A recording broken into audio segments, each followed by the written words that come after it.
नमस्कार, शिक्षा की पाठशाला सीरीज में आपका स्वागत है। आज हम आए हैं संस्कार विद्यापीठ पीली मंदौरी में और हमारे साथ हैं राज गुदारा जी। तो नमस्कार सर। नमस्कार जी। तो इन्होंने अभी अपने स्कूल की शुरुआत करी है, तो इनसे हम जानेंगे कि इनका क्या विज़न है। तो सर, आपने अभी स्कूल की शुरुआत की है, तो आपका लक्ष्य क्या है, विज़न क्या है? जी सर, जैसे हम शिक्षा से और खेलों से जुड़े हुए कम से कम 15 साल हो गए और जो चीज़ें हमने यहाँ देखी अपने आसपास के क्षेत्र में, और जैसे-जैसे हमने ग्रेजुएशन किया, यूनिवर्सिटी गए, आगे बाहर निकले, तो जो चीज़ें बाहर जाकर देखी, वो हमारे क्षेत्र में नहीं थी। कि किसी वजह से हमारे पेरेंट्स को जानकारी नहीं थी, जिन चीज़ों को हम जहाँ तक हम नहीं पहुँच पाए, या जो चीज़ें हमने अब जाकर देखी है, वो हमारे पास आज से कम 20 साल पहले होनी थी। जो अब तक नहीं है, जो चीज़ें हमने वहाँ देखी, तो हमने एक मन में विचार किया कि वो चीज़ें हमारे क्षेत्र के बच्चों को हम प्रोवाइड करवाएँ, कैसे भी वहाँ तक बच्चों को पहुँचाएँ। तो उसी विचार को लेके हमने जैसे राइस स्पोर्ट्स स्कूल हो गया, सैनिक military school, JNV, Gurukul Kurukshetra, जो अच्छे संस्थान है, प्रतिष्ठित संस्थान है, एजुकेशन के मामले में हो, चाहे खेलों के मामले में हो, संस्कारों के मामले में हो, तो उन चीज़ों को हम हमारे क्षेत्र तक लेके आए। उनके बारे में पेरेंट्स को गाइड किया, बच्चों को इसके लिए प्रेरित किया कि आप ऐसे-ऐसे करके इन स्कूलों में जाके अपना बहुत अच्छा नाम कमा सकते हो, गाँव का नाम रोशन कर सकते हो। तो हमने उस विज़न पे काम करना शुरू किया था। लगभग 4-5 साल पहले हमने फ्री ऑफ कॉस्ट गाँव में ऐसे स्कूलों के फॉर्म भरवाए, हाँ जी। उनकी कोचिंग करवाई, उनकी फिजिकल टेस्ट की प्रिपेयर करवाया, बाद में उनके एंट्रेंस एग्जाम तैयार करवा के वहाँ पे 1-2 सिलेक्शन होने लगे। हाँ जी। जैसे ही अपना आप सुनते हो राइस स्पोर्ट्स स्कूल है, हाँ जी। उसको अब करीब 50 साल से ऊपर हो गया, 1972-73 के आसपास वो स्कूल शुरू हुआ था। हाँ जी। और इन 50 सालों में हमारे क्षेत्र फतेहाबाद और सिरसा से कोई एक भी बच्चा नहीं था। फर्स्ट टाइम हमारे 2 बच्चे इधर से सिलेक्शन हुए थे, वहाँ प्रिंसिपल थे कर्नल अशोक मोर, हाँ वो जी। कारगिल के युद्ध में शामिल हुए थे। हाँ जी। तो उन्होंने इस बात पे जब पेरेंट्स उनके पास गए, तो उन्होंने बताया कि भी आपको स्कूल के बारे में कैसे पता चला? तो उन्होंने उनके पेरेंट्स से उनका परिचय, हमारा परिचय देते हुए बताया कि ऐसे-ऐसे वो तो 3 भाई है और उनकी टीम है।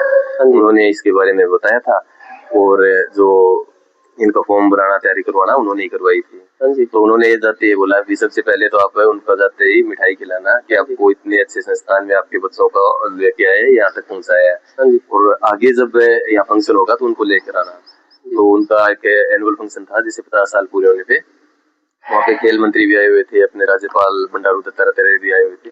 उस टाइम मेरा वहाँ जाना हुआ था, तब मैंने वहाँ का माहौल, पहले तो हम बाहर से अपना यूनिवर्सिटी का एक फंक्शन था, उस पर्पज से हम गए हुए थे। हाँ जी। उस टाइम हमने स्कूल का मैनेजमेंट और मैंने उस टाइम फर्स्ट टाइम देखा था और मैं सर से मिला था। तो सर भी हमें इस चीज़ के बारे में और प्रेरित किया और हमारा इस चीज़ को यहाँ तक लेके आने के लिए भी, मानो हरियाणा में इस साइड से ज़्यादा बचे हुए थे या मेवात और उस साइड के भी, तो उन्होंने बोला भी इस एरिया को हमने कवर कर लिया, धीरे-धीरे इस चीज़ की चर्चा आगे होगी और भी बच्चे आएँगे।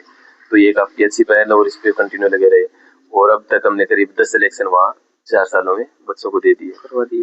हाँ, तो वो चीज़ें हमारे मन में आई भी, जो चीज़ें हम नहीं पास की, जिन चीज़ों की वजह से हम कुछ पिछड़े, हमारा एरिया ही, हम तो क्या फतेहाबाद और सिरसा एजुकेशन के मामले में देख लो या स्पोर्ट्स के मामले में काफ़ी पिछड़ा हुआ एरिया। हाँ जी। तो उन चीज़ों को वहाँ तक बच्चों को ले जाने के लिए उस विज़न से हमने एक संस्था शुरू की थी, संस्कार sports and education welfare society करके। जी। तो धीरे-धीरे बच्चों को तैयारी करवाने लगे, पेरेंट्स का विश्वास हुआ। फिर हमने अभी इसके साथ एक मन में आई भी, जैसे ये आत्मनिर्भर भारत की हाँ जी। स्कीम एक उजागर हुई थी, तो हमने उस चीज़ को अवसर मानते हुए भी लोगों को रोज़गार भी दिया जाए, तो हमने एक प्ले स्कूल शुरू कर दिया था गाँव में, एक बिल्डिंग को किराए पे लेके। तो वहाँ पे अच्छा माहौल रहा, करीब 150-200 बच्चे वहाँ पे हो गए और 15-20 लोगों को रोज़गार मिला। फिर उस चीज़ को धीरे-धीरे आगे बढ़ाते हुए हम इस आज के जो आप देख रहे हो इस मुकाम तक पहुँचे हैं। अब हमारा स्कूल 8 तक है। तो 1 साल कंप्लीट हो गया और इस साल military school, rice sports school, Navodaya, इनके करीब 30 बच्चे एग्जाम क्रैक किया है, पीएचडी पास किया उन्होंने फिजिकल टेस्ट, और आज भी 20 बच्चे सोनीपत इसका राइस स्पोर्ट्स स्कूल का एग्जाम देने गए हुए हैं। अच्छा। जी सर। तो इसके लिए तो आप बधाई के पात्र हैं, कांग्रेचुलेशन सर। वो तो आपका मार्गदर्शन सहयोग साथ है जी, आपको भी बहुत-बहुत बधाई हो। तो सर, आप गुड पेरेंटिंग के लिए क्या सोचते हैं कि बच्चे के जीवन में माता-पिता की भूमिका के बारे में?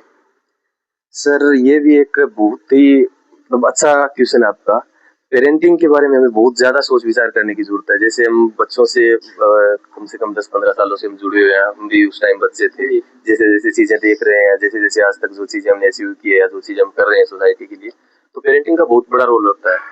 बच्चे आजकल क्या सोचते हैं कि पेरेंट्स से कुछ भी बातें शेयर नहीं कर पाते। हाँ जी, क्यों नहीं कर पाते? क्योंकि पेरेंट्स उनको टाइम नहीं दे पाते। हाँ जी, वो या तो खुद बिजी है जॉब में, या उनका व्यवहार इस तरह का हो गया, घर की खिचखिच हाँ वो जी, बच्चों पे इफेक्ट डालती है। स्कूल में आते हैं तो स्कूल का ऐसा ही माहौल स्कूल का रहता है। होमवर्क दो, बच्चों पे प्रेशर। फिजिकली या प्रैक्टिकली जो चीजें होनी है या हाँ जी, जिनसे अटैचमेंट होनी है, अच्छी बॉन्डिंग होनी है, गुड टच होने हैं, वो चीजें बनती नहीं है बच्चों के साथ। हाँ जी, तो पेरेंटिंग के लिए हमें बहुत ज्यादा सोचने की जरूरत है।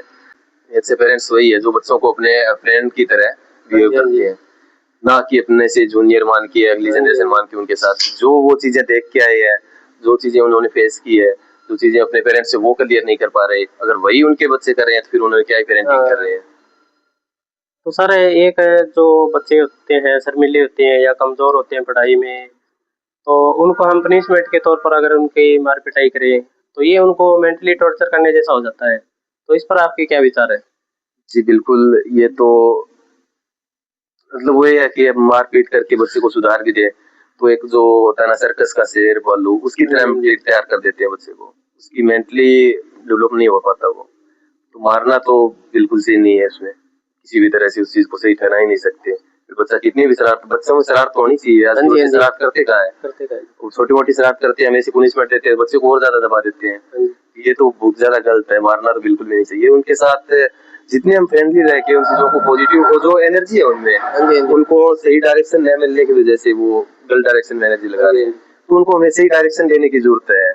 यही पेरेंटिंग में होना चाहिए, हाँ यही जी। जो पनिशमेंट का उनका स्टाइल। जैसे मानो हम इतने टीच कर रहे हैं, 400-500 बच्चे हैं, हाँ जी। तो शरारत तो उनमें से करते ही हैं। चलो करते एक हैं बच्चा जी। घर का वो ना करे, हाँ तो जी। 400-500 बच्चों में हमें भी फेस करनी पड़ती है। तो उनको पनिशमेंट अगर करना भी पड़े तो उनको क्लास की कोई दिक्कत है तो स्पोर्ट्स की फील्ड में ले जाओ। हाँ जी। उनके साथ के साथ वो चीजें एक्सरसाइज में होगी, उनका शरीर भी विकसित होगा, हाँ और जी, वो हाँ जी। पनिशमेंट के तौर पे भी उनको लगेगी बिल्कुल भाई सर। आपको 30 बच्चों से आपको अलग कुछ करवाया है। हाँ जी। ऐसी कुछ पनिशमेंट करनी चाहिए बच्चों को, हाँ जी। डराना भी ज्यादा नहीं चाहिए। हाँ, बहुत अच्छा अच्छा बताया सर आपने। एक जो आपने स्कूल का नाम रखा हुआ है संस्कार, तो बच्चों के लिए संस्कार बहुत ज़रूरी होते हैं। तो इस पर आप थोड़ा हमारे दर्शकों के लिए बताएँ? जी सर, हर चीज में जो हम कर रहे हैं, जितनी हमने डिस्कस की, उनमें सबसे ज्यादा रोल ही संस्कारों का है। चाहे वो पेरेंटिंग की हो, चाहे वो पनिशमेंट की हो। अगर हमें वैसी पनिशमेंट हमें मिली हुई है हाँ जी। तो हम आगे भी ऐसी पनिशमेंट देंगे। बिल्कुल, अगर हमें अच्छे संस्कार मिले हुए हैं तो हम उस चीज को अपना नजरिया बदल सकते हैं। बिल्कुल। संस्कार हम ना स्कूल, एक स्कूल वो चीज दे सकता है ना घर, वो पूरी सोसाइटी का काम होता है। जी। जैसे हमने घर से निकले हैं तो हमें बाहर के लोगों ने हमें गाइड किया है, अच्छे संस्कार, अच्छे विचार उन्होंने दिए हैं। फिर उसके बाद स्कूल में स्कूल के टीचर ने हमें बताया है कि किन चीजों को फॉलो करनी चाहिए, क्या नहीं करनी चाहिए। तो संस्कारों का रोल अगर माने हम, तो पूरी सोसाइटी की है, ना कि किसी एक चीज को हम बोले हाँ कि जी, वो हाँ जी। घर वालों ने संस्कार नहीं दिए। क्या करते हैं सोसाइटी में, सुनते हैं कि कोई बच्चा चोरी करने लग गया, किसी हाँ गलत जी, हाँ जी। डायरेक्शन में चला गया, कोई नशा करने लग गया, तो सोसाइटी क्या ही बोलती है कि इनके माँ बाप ने ऐसे ही संस्कार हाँ दिए। जी, हाँ जी। तो वो रिस्पॉन्सिबिलिटी सिर्फ माँ बाप की नहीं है, हाँ जी। वो हमारे पूरे समाज की है। वो कहीं समाज ना के कहीं कमी हर किसी की वो रहती है, ना कि बिल्कुल सर। किसी एक व्यक्ति की कमी के कारण बच्चा बिगड़ गया है। हाँ जी। तो संस्कारों में तो हमें जो चीजें हमने मिली है, या जो बच्चों को हम आगे स्कूल की तरफ से जो करवा रहे हैं, तो मैं तो यही कहना चाहूंगा कि बच्चों के साथ साथ व्यवहार करें। हाँ जी। स्कूल का यही रवैया है। सुबह बच्चे जब आते हैं तो हर रोज हवन होता है हाँ जी। 10-15 मिनट का। हाँ वो जी। बच्चों को यही है कि बच्चों को शांत किया जाए, रूड ठीक है जी। व्यवहार ना हो उनका। हाँ जी, हाँ जी। उसके बाद उनकी योग की क्लास रहती है, 15-20 मिनट मेडिटेशन वगैरह करवाना। ठीक है सर। तो इनसे वो वहीं से शुरू, उसके बाद वो प्रेयर रहती है, हाँ जी। जो क्लास की एक्टिविटी है, जो आगे का रहता है प्रोग्राम। तो संस्कारों के लिए तो हम किसी को बोलना स्कूल वाले ठीक कर देंगे या घर हाँ वाले, जी, हाँ जी। तो किसी एक के हाथ में नहीं है। पूरे ये समाज पूरा का समाज का उसमें रोल रहता है। बिल्कुल। तो अंत में आप हमारे दर्शकों के लिए और जो इस वीडियो को अपने क्षेत्र के लोग देख रहे हैं, अभिभावक देख रहे हैं, उनके लिए क्या कहना चाहेंगे? सर मैं तो इतना ही कहना चाहूंगा कि हमारा क्षेत्र है जो शिक्षा के क्षेत्र में मानो या एजुकेशन के क्षेत्र में मानो बहुत पिछड़ा हुआ है। और आज जो देख रहे हैं नशा इतना ज्यादा हावी होने लग गया है, तो ये हमारे लिए और चिंतित है कि ये और ज्यादा पिछड़ने वाला है। हाँ तो जितने पेरेंट्स या जितने आपके दर्शक है इस वीडियो को, इस मैसेज को देख रहे हैं, उनके लिए तो यही है कि आप कुछ भी करें या ना करें, अपने बच्चों का भविष्य जरूर सुरक्षित करें। उनके लिए थोड़ा टाइम जरूर निकालें, अच्छे संस्थानों में उनका एडमिशन करवाएं। जैसे हमने बताया कि अब हरियाणा में ही राई स्पोर्ट्स स्कूल है सोनीपत में, करीब 50 साल से ऊपर उस स्कूल को चलते हो गया। फतेहाबाद सिरसा से अब तक मानो पिछले 4-5 साल की बात करें, उससे पहले एक भी बच्चा नहीं था। वहाँ पे 1-2 बच्चे गए हुए थे, वो या तो वो थे जिनके पेरेंट्स कोई गवर्नमेंट जॉब में या उससे फील्ड से निकला हुआ था स्पोर्ट्स से। बाकी ऐसा नहीं था कि वहाँ पे 10, 20, 50 बच्चे हमारे गए हुए हैं। तो उन अच्छे संस्थानों के बारे में आप गूगल से या किसी भी तरह प्लेटफॉर्म से सर्च कीजिए या हमसे जुड़िए, हम आपको उनके बारे में पूरी जानकारी देंगे। आपका बच्चा कहीं पढ़े, कहीं आपको उसको एडमिशन करवाओ, हमारी तरफ से इतना संदेश है कि आप वहां जाकर उन संस्थानों के बारे में उनसे जरूर पूछें कि उनके बारे में उनका क्या रवैया है। वो उनके बारे में आपको अच्छी चीजें बताते हैं। मैं ये तो नहीं कह सकता कि वहाँ के 100% बच्चे कामयाब हो जाएंगे, पर जो हमारे पास जो फैसिलिटी नहीं है ना, वो उनके पास है और हम आने वाले 20 सालों में वो नहीं प्रोवाइड करवा सकते, क्योंकि वो तो गवर्नमेंट की फंडिंग से फ्री ऑफ कॉस्ट स्कूल चल रहे हैं। तो गवर्नमेंट की बहुत ज्यादा सपोर्ट रहती है उनमें।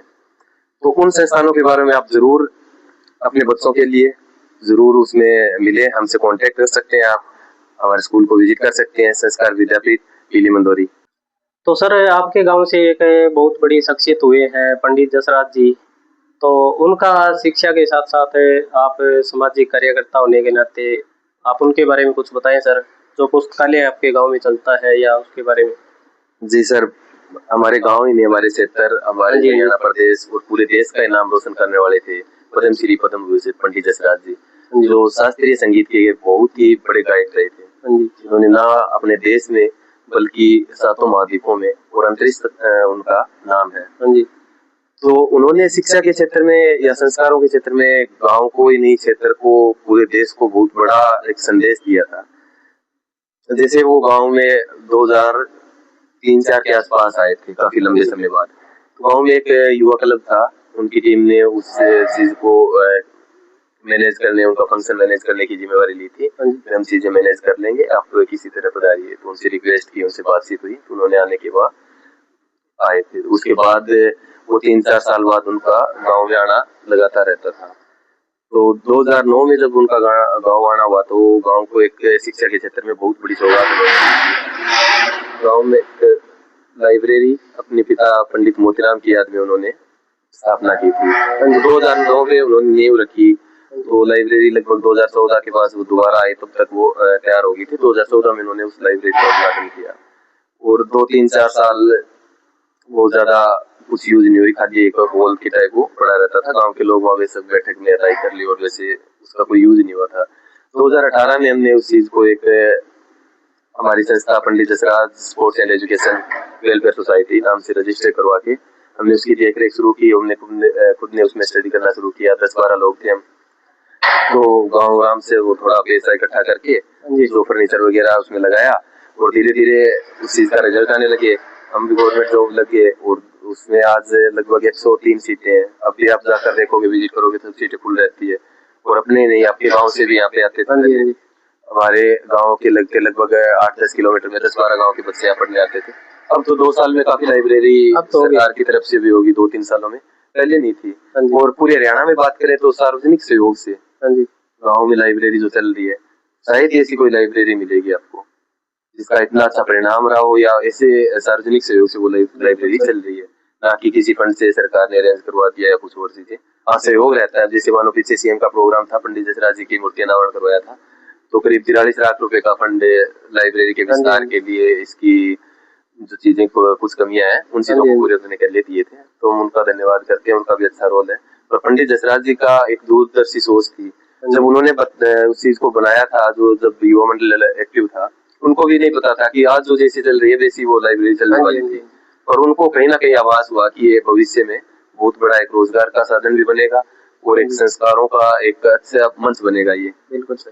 तो पंडित जसराज जी का तो हम जितना धन्यवाद करें, ये गांव ही नहीं, पूरा देश ही उनका ऋणी है। उनका ऋण तो हम कभी चुका ही नहीं सकते। तो ये बहुत बड़ी सौगात उनकी शिक्षा के क्षेत्र में एक लाइब्रेरी रही है हमारे गाँव को। जी सर। तो आप इस पॉडकास्ट के बारे में क्या सोचते हैं, हमें कमेंट के माध्यम से बता सकते हैं। बाकी आप संस्कार विद्यापीठ पीली मंदोरी को विजिट कर सकते हैं। इन्होंने जिन स्कूलों के बारे में आपको बताया है, उनके बारे में अगर आपको किसी भी तरह की जानकारी चाहिए तो इनका नंबर हम स्क्रीन पर भी दे देंगे, डिस्क्रिप्शन में दे देंगे। आप इनसे कॉन्टैक्ट कर सकते हैं या स्कूल में आकर विजिट कर सकते हैं। Thank you sir. Thank you.